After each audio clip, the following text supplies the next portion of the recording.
let's start with these 3 laws of desire, which come from the fact that we always, all the time, exchange and mingle and transform ourselves. And through this and in this, we keep this stable perspective of being a self. So if you look at this, then you see that a living being is always a process of desiring to exist. That's the first law, the basic law of desire. Life means to yearn for existence, because we can get lost in this exchange, and we will one day, as you all know. It's called death. Death means to get lost as an individual in the mutual exchange of flesh. So there's this yearning for existence. We're not machines, because we, and when I say we, I'm including every being, like my gut bacteria as well, every single gut bacteria. We're yearning for existence. We want to exist. And by wanting to exist as individuals, we're dependent on the other. We need the stuff of the other, which is a total contradiction. You see, it's really a contradiction. As an engineer student, if you designed this and showed to your professor, he would say, no, this can't work. It's completely contradictory. It doesn't work. So you see, this technology is not about doing it like this. But the universe is about doing it like this, at least in the way I see it. And you can only have yearning for existence if you're breaking down. Otherwise, it wouldn't make any sense. So you have this yearning for existence. So if a body is yearning for existence, you know what is happening if something is contrarian to this ongoing existence. It's bad. It feels bad, because if you want to exist, if you want to unfold, if you want to go on, and if somebody is throwing a stick in your wheels or in your way, then this is bad. It's bad for you. And this is valid for us, and it's valid for bacteria. So if the sugar is up, and it's bad for a bacterium who wants to eat. And on the other hand, if somebody is pouring sweet carbohydrates in the bacterial solution, then it's good, because they strive to exist. They want to go on existing. And it's great, it's fantastic. And so if we, on the basis of this exchange of bodies, we're all edible, there is this yearning for existence. And this yearning for existence makes the whole biological world something which is not neutral. It is full of meaning. If you can die, the world becomes a meaning. If you have a deadline, your time becomes precious. You see, it's this sort of negative generation, if you want, like the diabolic generation of productivity. And it's all built on the fact that we are not masters of our bodies. We need to share our bodies. Only because we need to share our bodies. We need to give away our bodies. Existence has an existential meaning for us. Going on has an existential meaning for us. So only because we are continuously giving away our bodies, we have a self. So these things are 2 sides of one coin. If we were inert, we would not have a self, like your computer. It does not breathe. It does not give away its body, its atoms. It just sits there. It's much smarter than you, but it's not alive. It doesn't have a self. And I guess it probably never will. How sophisticated a machine it might be at one time, and it will never have a self, because it's not exchanging the body with other breathing beings.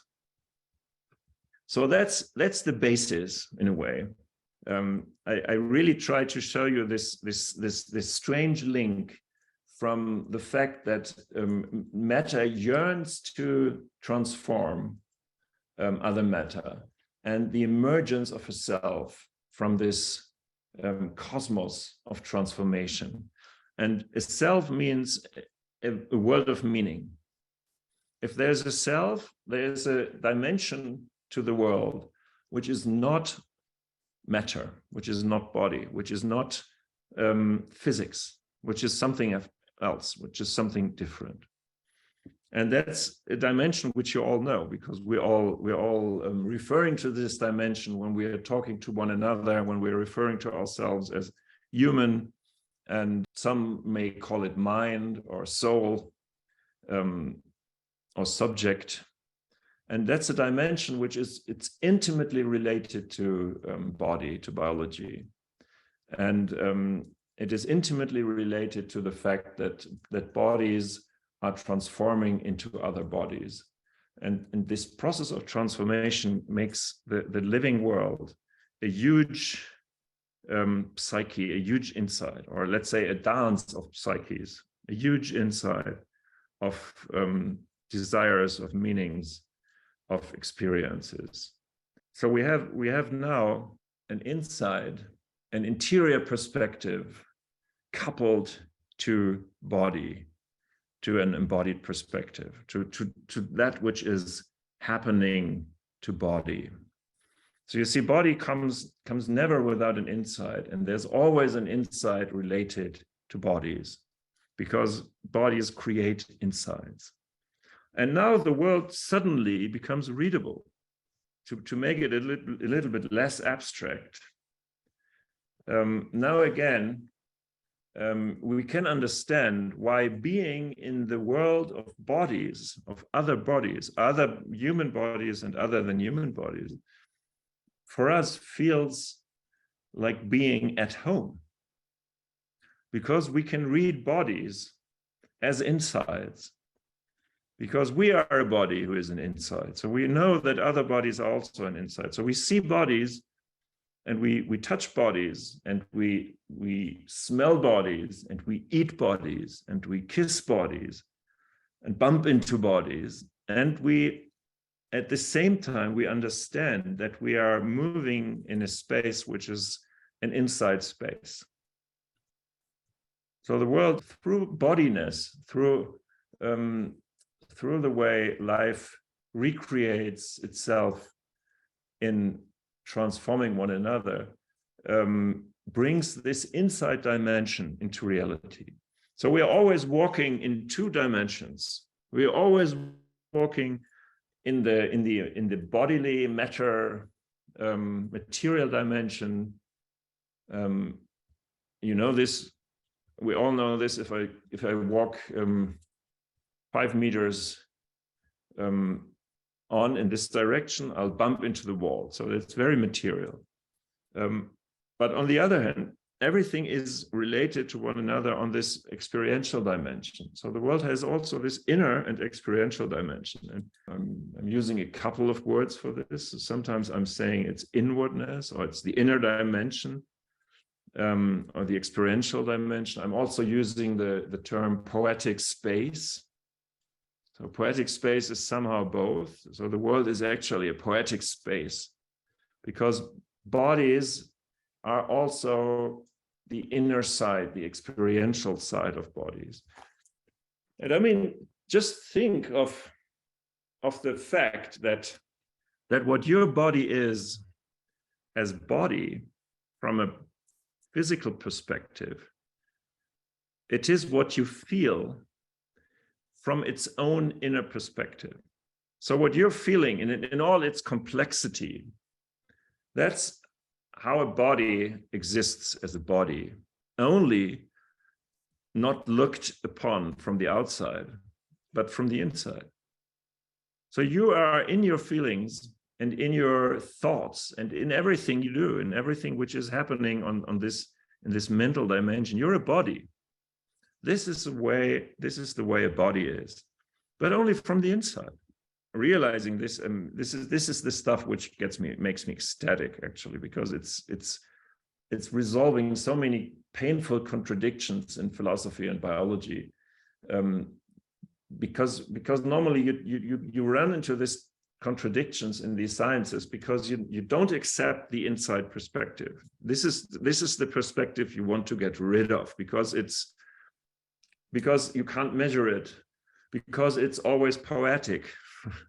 it's not precise. It's about you. You cannot say anything which is neutral, which is value free, because it's always coupled to your existential yearning of existing in mutual transformation. So this is the perspective science has been created to get rid of. You could also say this is the animistic perspective, or the shamanic perspective, or it's the spiritual perspective. This science has been created to get rid of this. So it says this doesn't exist. And then you have the problem that you want to somehow unite these sorts of experiences and the data you're measuring, and that it doesn't work. In neurosciences, it's called the hard problem, with a little understatement. David Chalmers, 1996. The hard problem. The hard problem is that we can understand the brain, but we have no idea why something feels like it feels. Like why does butter toffee taste like butter toffee and makes us feel great when we eat it until it hits our rotten tooth? And why does it hurt when it hits our rotten tooth? So all these things, that's the hard problem of neuroscience. You see, it's desperate. But if you just understand that actually you can look from two sides, and if you look from the inner side, it's everything is about feeling and expression, about yearning, about metaphor, about desire, about joy and pain. Then it becomes much easier. And it doesn't need to be reconciled on a theoretical level. It can be reconciled through your body. So it can find a poetic solution. that would be the solution, would be a poetic solution. And poetic means it would be a solution in a body which carries a meaning. So that would be a poetic solution. But you couldn't write it down. You couldn't do a formula. That would not be possible. You couldn't write it down in an abstract way. If you admit that you can communicate in poetic space through the fact that bodies always are meanings from the inside, then you know you have a way to describe the world which is valid, but which is not reducible to just arguments, to just logic, or to just measurements. It's different. And that's erotic ecology, or that's poetic objectivity. And to me, it's absolutely amazing to see that if we admit this, then it is clear why the world is meaningful to us. And it is also clear that we can interact with it. We can interact with the world on this interior dimension all the time. And we do this. We interact with this world all the time on the interior dimension. And I'd say that art and poetry, or the poetic in art, is always about speaking the language of the interior dimension by using bodies.